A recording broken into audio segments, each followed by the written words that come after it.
Welcome back for another deep dive. This time, we're going to be exploring the life and work of Luis Buñuel. Oh, fascinating choice. Yeah. You guys know him. He's a master of surrealist cinema. Yeah. And you've sent over some really interesting articles and notes Mm, that analyze him through the lens of the Enneagram, right. specifically as a type 4 Okay. with a sexual subtype. Interesting combination. I know. When I saw this, I was like, oh gosh, this is going to be good. It's not a connection I would have made right away. For sure. So this will be fun. Absolutely. Well, for anyone who's not familiar with the Enneagram, it's a system of personality typing that describes 9 interconnected personality types. Okay. And the type 4, often called the individualist, is characterized by this deep longing for authenticity, a pull towards the darker, more hidden aspects of life, and a persistent sense of melancholy. I see. And from what I've read, the sexual subtype adds another layer of intensity to the type 4, Yeah. focusing those emotions outward Yeah. in a way that can be quite provocative and even rebellious. Yes, definitely. Now, I've always been captivated by Buñuel's films, the way he uses surrealism to explore taboo subjects like sexuality, religion, and violence. But I never thought to view his work through this particular lens before. I think that's what is so exciting about the Enneagram. It can provide us with a framework for understanding things in a new light. Okay. One of the articles you shared mentions that the Type 4's desire to break free from societal expectations and express their unique identity is mirrored in Buñuel's rebellious nature. Yes.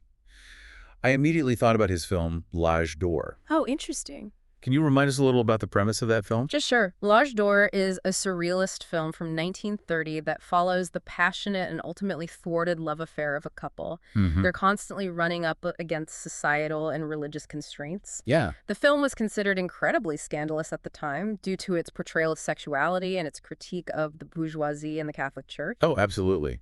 And it's interesting because the film isn't just outright rebellion. Right. It uses these dreamlike sequences and shocking imagery. Like I remember reading about that opening scene where we see scorpions mating. Uh-huh. Then it cuts to a documentary-style segment on scorpions. Wow.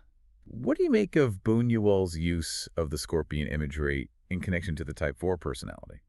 Well, in the Enneagram, the concept of the shadow is really important for understanding the Type 4. Okay. The shadow refers to those parts of ourselves that we tend to repress or deny. Mm-hmm. And for Type 4s, this often manifests as a fascination with the darker, more hidden aspects of life, Okay. things that might make others uncomfortable. Yeah. Buñuel definitely isn't afraid to delve into that, especially in a film like L'Âge d'Or. Right. The scorpions, I think, can be seen as a representation of that raw, primal energy, Yeah. the kind of instinctual desires that society often tries to control or suppress. I see what you mean. It's like he's using those images to shock us. Yes. To make us confront those aspects of ourselves that we might prefer to keep hidden. Absolutely. Definitely effective.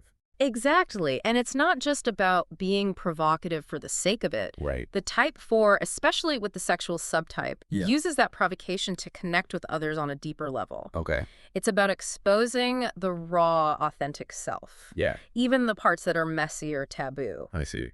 Think about the scene in L'Âge d'Or where the guests at the dinner party are also proper and polite on the surface, Uh-huh. but underneath there's this simmering chaos of repressed desires that eventually erupts. Right. That's so quintessentially Buñuel. Absolutely.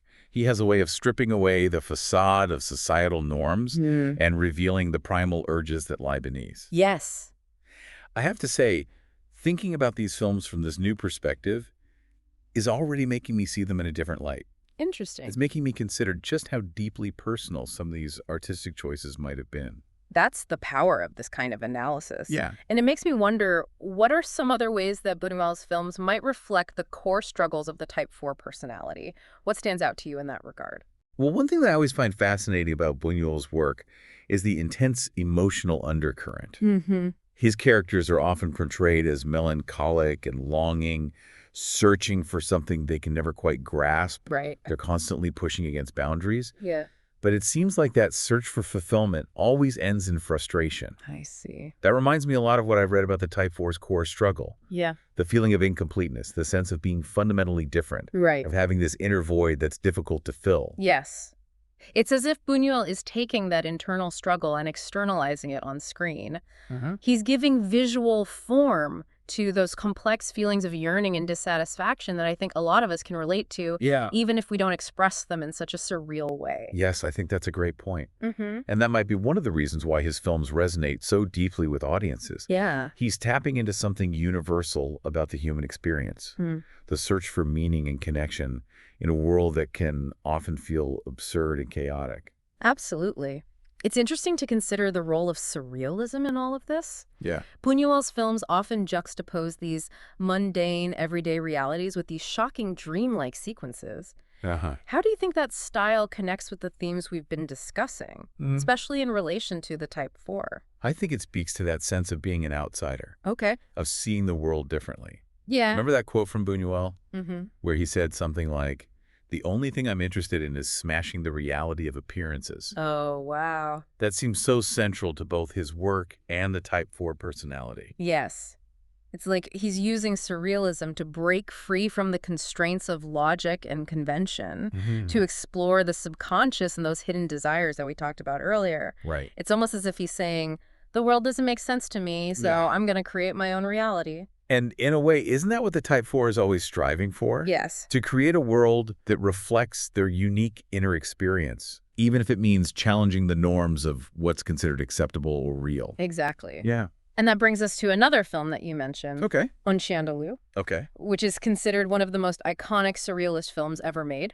Oh, yeah. What are your thoughts on that one, especially in light of what we've been discussing? Oh, Un Chien de Loup. I remember the first time I saw that infamous scene with the eye being sliced open. Yeah. It was shocking, disturbing, Uh, and strangely beautiful all at the same time. yeah. And it's interesting because even though the film doesn't have a clear narrative, Right. it evokes such strong emotions. Mm-hmm. There's a sense of unease, Yeah. of hidden desires bubbling to the surface. That scene you mentioned is a perfect example of how Buñuel uses imagery to tap into our deepest fears and desires. Yeah. He's not trying to be literal. He's using symbolism to speak directly to the subconscious. Right. And again, I think it connects back to that Type 4 fascination with the shadow side of life, with exploring those taboo subjects that most people shy away from. You know, in one of the articles you sent, there was a comparison made between Buñuel and the Marquis de Sade, Yes. who is also considered a Type 4 with a sexual subtype. I found that so interesting, but I'm curious to hear your perspective on that connection. It's an interesting parallel. Yeah? Both men were fascinated by transgression, Uh-huh. with pushing the boundaries of what was considered acceptable, Yeah. both morally and artistically. Right. And they both explored themes of sexuality, violence, and the darker aspects of human nature. But their styles were so different, weren't they? Absolutely. De Sade was much more explicit, Yes. almost brutal in his writing, Mm-hmm. whereas Buñuel, even when he's dealing with shocking subjects, Right. uses humor, symbolism, and Yeah, this kind of dreamlike quality to create something that's both disturbing and beautiful. absolutely. Yeah. And that difference in style might speak to the nuances within a personality type. The Enneagram isn't about putting people in boxes. Right. It's about understanding broad patterns of behavior and motivation. So even within a type, there's a wide range of individual expression. So would you say that understanding Buñuel through the lens of the Enneagram enhances our appreciation of his films? Or does it risk oversimplifying his genius? I think it's a bit of both. Okay. The Enneagram can offer us a valuable framework for understanding his recurring themes, his motivations, Yeah. and his unique approach to filmmaking. Right. It helps us connect the dots, so to speak. But it's important to remember that Buñuel was a complex individual, Right. and his work can't be fully explained by any single system. It's more about adding another layer of understanding Yeah. rather than trying to define him with a label. Exactly. And I do feel like this perspective has helped me appreciate the depth of his films even more. That's the beauty of exploring art through different lenses. Yeah. It allows us to see things we might have missed before Yeah. and to engage with the work on a more profound level. It's like we've been given a new set of keys to unlock the secrets of Buñuel's cinematic world. Exactly. You know, as we've been talking about Buñuel's films, I keep coming back to that sense of melancholy and longing Yeah. that pervades his work. Mm-hmm.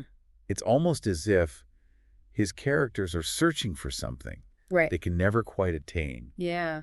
I wonder if that feeling is connected to his personal life and upbringing It's definitely possible. The materials you sent mentioned that Buñuel grew up in a strict Catholic family Mm-hmm. and later became quite outspoken in his anti-clerical views. Okay. That struggle against authority, against the constraints of dogma and tradition, Yeah. seems very much in line with the Type 4's desire for individual expression and authenticity.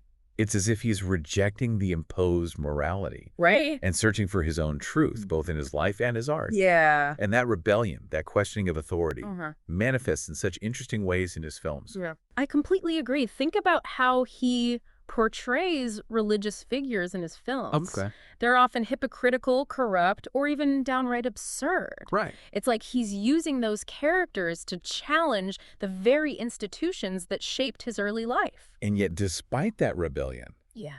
there's still a sense of yearning in his work. Hmm. It's not just anger or rejection. Right. It's more complex than that. Yes. Almost like a longing for something that's missing. Perhaps that's the paradox of the Type 4. They're constantly pushing against constraints. Right. Seeking to define themselves against what they perceive as inauthentic. Yeah. And yet they also carry this deep sense of longing, Like this that, yeah. feeling that something is missing. Yeah. It's as if they're searching for a sense of belonging. Yeah. That always seems just out of reach. That's a really insightful way to put it. And that paradox, Yeah. that tension between rebellion and longing, Uh-huh. might be what makes Buñuel's films so captivating. Absolutely. He's not giving us easy answers. Right. He's inviting us to grapple with those complex emotions alongside his characters. Precisely. And in doing so, I think he's offering a reflection on the human condition itself. We all experience moments of longing, Yeah. of feeling like outsiders, Right. of searching for something more. Buñuel's films just give us a more surreal and perhaps more honest way of confronting those feelings. So as we wrap up this deep dive into Buñuel's world, Yeah. I'm curious to hear your final thoughts. What's the most significant takeaway for you from viewing his work through the lens of the Enneagram? For me, it's the realization that even though he's often labeled as a surrealist filmmaker, Buñuel's work is deeply rooted in human emotion. Right. The themes of rebellion, longing, and the search for authenticity that we discussed today are universal experiences. Yeah. The Enneagram simply gives us a framework for understanding those themes in a more nuanced way. I completely agree. It's been fascinating to explore how his personal struggles, his artistic choices, Yeah. and those core aspects of the Type 4 personality all intersect in his films. And even more importantly, this deep dive has reminded me that art is most powerful Okay. when it makes us feel something, when it challenges us to confront those uncomfortable truths about ourselves Right. and the world around us. Well said. This has been such an enriching exploration. Yes, it has. And I hope you, our listener, have enjoyed this deep dive as much as we have. I hope so too. We'd love to hear your thoughts on this unique perspective. Definitely. Does viewing Buñuel through the lens of the Enneagram change your understanding of his films?